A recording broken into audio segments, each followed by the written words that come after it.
Hello friends, इयत्ता 12वी second practices chapter number 3 question आन्सरचा काही भाग जो अतिशय महत्वाचा आहे, केस स्टडीज, तो आपण डिस्कस करूयात. ठीक आहे.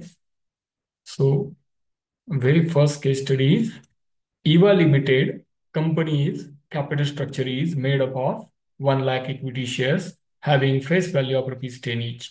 The company has offered it to the public 40,000 equity shares, out of which public has subscribed 30,000 equity shares. State the following in rupees terms. त्यांनी काय मागितलंय? त्यांनी मागितलंय authorize capital, subscribe capital and issued capital. थोडं case study आपण analyse करण्याचा प्रयत्न करूयात. ठीक आहे. सो केस स्टडी मध्ये काय दिलंय हे लक्षात घ्या. ठीक आहे. कंपनीचं ऑथराइज्ड कॅपिटल कसं निघतं ते लक्षात घेऊ आपण. ऑथराइज कॅपिटल अशा पद्धतीने वर्कआउट केले जाणार आहे. ठीक आहे. Into rupees 10. ठीक आहे. So it comes rupees 10 lakh. ठीक आहे. कंपनीचं ऑथराइज कॅपिटल कसं कॅल्क्युलेट केलंय आपण?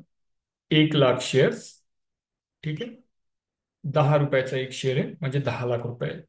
त्यानंतर इश्यूड कॅपिटल जे आहे कंपनीचं ते कसं कॉम्प्युट होणार आहे लक्षात घ्या.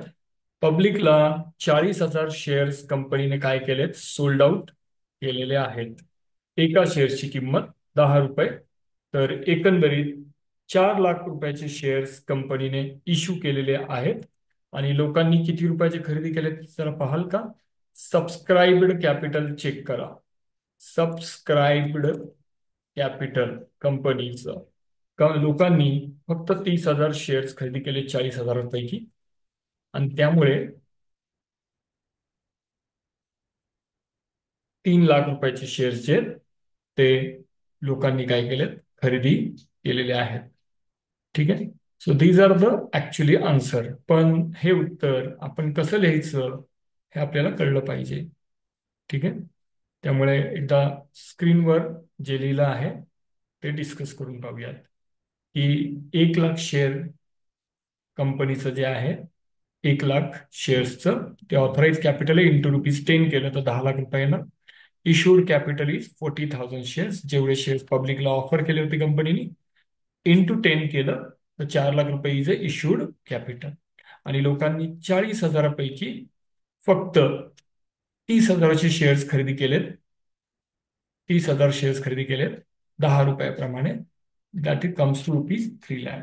थोडं उत्तर कसं लिहायचं हे आपण पुढच्या स्लाइडवर लगेचच पाहूयात. So just check the answer. Just a minute.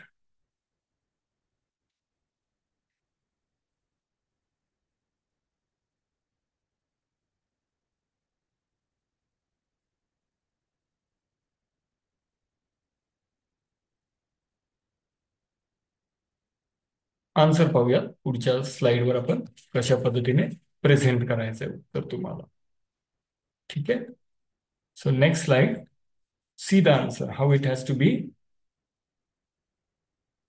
Presented. So पहिल्या प्रश्नाचं उत्तर आहे ऑथराइज कॅपिटल किती असावं. In above case Eva limited company has 1 lakh equity shares having the face value of rupees 10 each.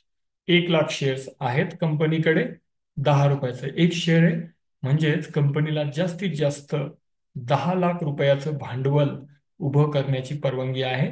That is 1 lakh equity shares into rupees 10 per share. ठीक आहे. So authorise capital जे कंपनीचं ते असणार आहे 10 लाख रुपये. सेकंडली दुसरं जे त्यांनी विचारलं होतं की सबस्क्राईब कॅपिटल किती असेल. पहा, सबस्क्राईब कॅपिटल विचारलंय. तर सबस्क्राईब कॅपिटल म्हटलंय in above case the public has subscribe 30,000 equity shares out of the of course 40,000 पैकी 30,000च घेतलेत शेअर्स. सो 10 रुपयाचं एक शेअर आहे. 30,000 गुणिले 10, 3 लाख रुपयाचे शेअर्स लोकांनी खरेदी केलेले आहेत. आणि सी मध्ये विचारलंय त्यांनी इश्यूड कॅपिटल किती, कंपनीने किती रुपयाचं शेअर्स विकायला काढलेले आहेत. So in this case or in above case company has offered 40,000 equity shares to the people, and that is what it is called issued capital. 40,000 shares गुणिले 10 is equal to 4 lakh rupees. हे काय असणार आहे? Issued capital असणार आहे. ठीक आहे. So this is issued capital. ठीक. आपण पुढच्या केस स्टडीवर जाऊया. TRI Limited company is a newly incorporated public company and want to raise the capital by selling equity shares to the general public. ठीक आहे. एक नवीन कंपनी आहे आणि त्यांना शेअर्स विकायचे आहेत पब्लिकला. Board of director are considering various option for this. Advise the board on the following matters. Board of डायरेक्टरला अनेक पर्याय आहेत शेअर्स इश्यू करण्याचे. कुठला पर्याय जास्त योग्य ते तुम्हाला सांगायचं as a company secretary. So what should be what should the company offer, IPO or FPO? IPO offer करायला पाहिजे का फर्दर FPO ऑफर करायला पाहिजे, further public offer, further issue of public offer. B point म्हटलंय can the company offer bonus shares to raise its capital. आणि C point म्हटलंय can company enter into the underwriting agreement. तिघांचे उत्तर आपण लगेचच discuss करूयात पुढच्या स्लाइडमध्ये. So TRI company is a newly incorporated company. आपल्याला लक्षात येतंय गणितावरून की ही नवीन कंपनी आहे and is issuing shares to the public very first time. अगदी पहिल्यांदा शेअर इश्यू केले जात आहेत.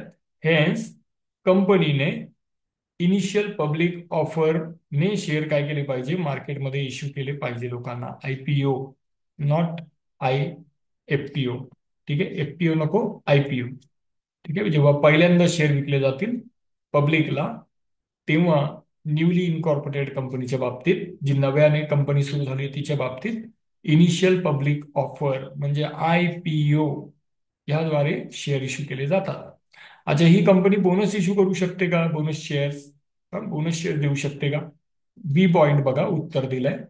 सो बी पॉइंट मध्ये म्हटलंय bonus shares are fully paid share issued free of cost to the existing equity share holder in proportion to their shareholding. So the company cannot raise capital by offering bonus shares.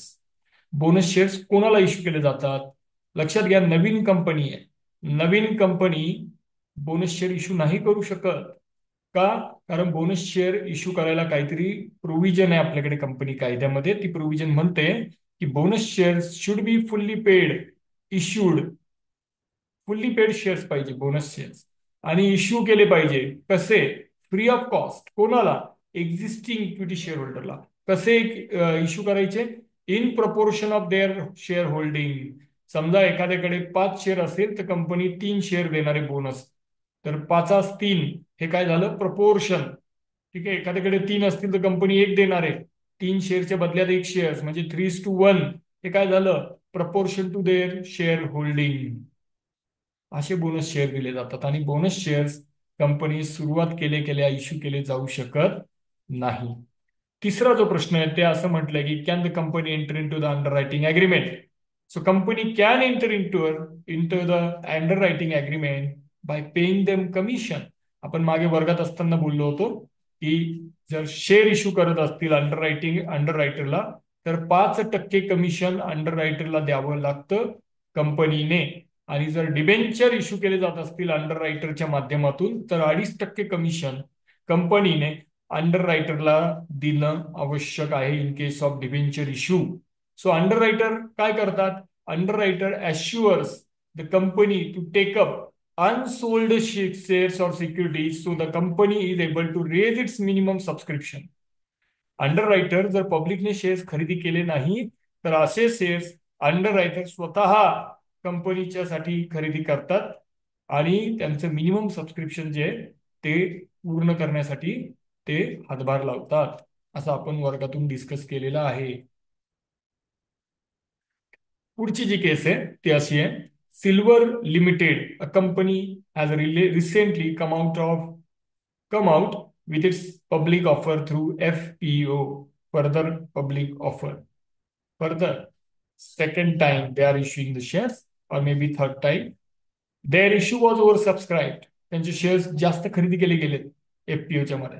The board of director now want to start the allotment process. Board of डायरेक्टरला आता allotment करायचे शेअर्सचे. So please advise the board. पहिले advise कशा संदर्भात पाहिजे बघा तर should company set up allotment committee. Allotment कमिटीची स्थापना करायला पाहिजे का? दुसरं म्हटलंय how should the company inform applicant to whom the company is allotting shares. ज्या लोकांना शेअर्स द्यायचे त्यांना कसं कळवलं पाहिजे? फोन करणार का कंपनी? नाही, थांबा. With in what period should the company issue share certificate? Company ज्यांना शेअर्स देणार आहेत, अलॉटमेंट करणार आहेत, त्यांना कधीपर्यंत शेअर सर्टिफिकेट दिलं गेलं पाहिजे? सगळ्यांची उत्तर पाहिजे पुढच्या स्क्रीनवर. येस, कंपनीने अलॉटमेंट कंपनीची स्थापना केली पाहिजे. Company should set up allotment committee as per the provision of allotment. त्यानंतर म्हटलं allotment committee will decide the basis of allotment and submit the report to the board. Allotment committee काय करेल? बोर्ड ऑफ डायरेक्टरला report submit करेल की कोणाला shares allot केले गेले पाहिजे.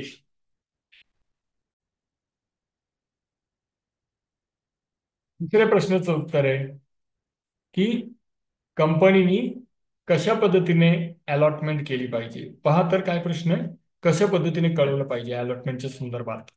तो company should inform applicant to whom it is allotting shares by issuing the letter of allotment or by giving allotment advice. एकतर ऍप्लिकंटला लेटर ऑफ अलॉटमेंट दिलं पाहिजे किंवा अलॉटमेंटची ऍडवाइस तरी पाठवली पाहिजे त्यांच्या पत्त्यावर. आणि ऑफकोर्स शेअर सर्टिफिकेट जेव्हा कंपनी देईल, तिसरा मुद्दा, ते 2 महिन्याच्या आत from the date of allotment काय केलं पाहिजे? शेअर सर्टिफिकेट लोकांना पाठवलं पाहिजे. So company should give or issue share certificate within a period of 2 months from the date of allotment of shares.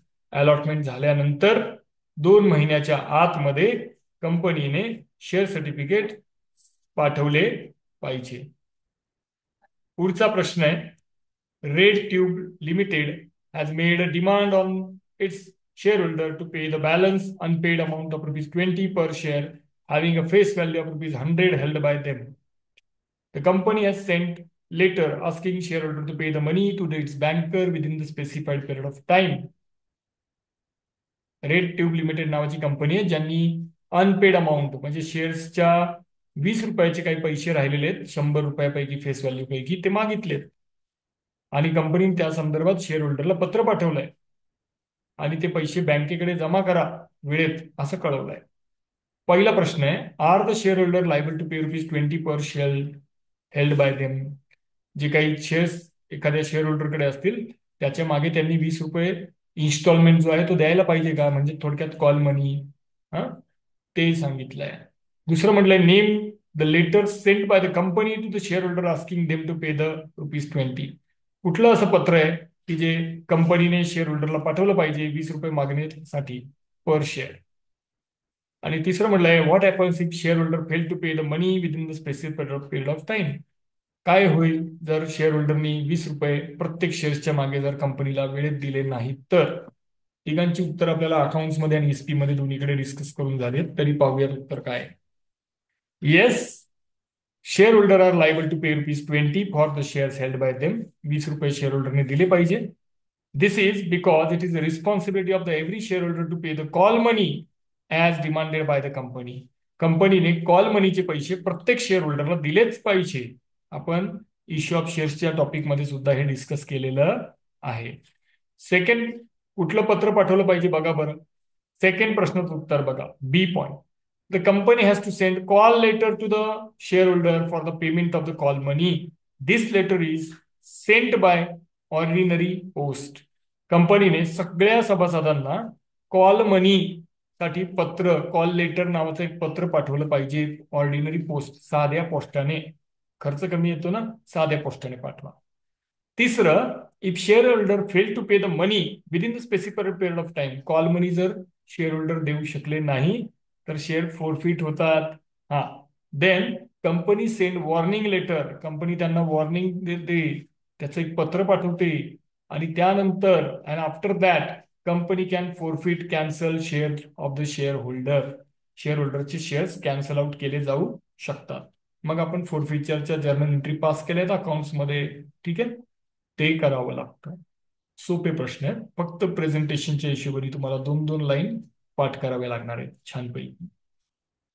आणि शेवटचा प्रश्न, x on 100 shares while Y own 500 shares of the red tube limited and the company has asked all the shareholders to pay the balance unpaid amount of rupees 20. X pays full money demanded by the company, and Y, who is in a bad financial position, is unable to pay any money.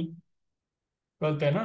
एक सगळे पैसे देतोय 20 रुपये 100 शेअर्सवर, शेवटचा जो काही instalment असेल तो, आणि वाय 500 शेअर्सवर 20 रुपयाप्रमाणे पैसे देऊ शकत नाहीये, त्याची फायनान्शियल कंडिशन नाहीये सर चांगली, त्यामुळे काय करायचं?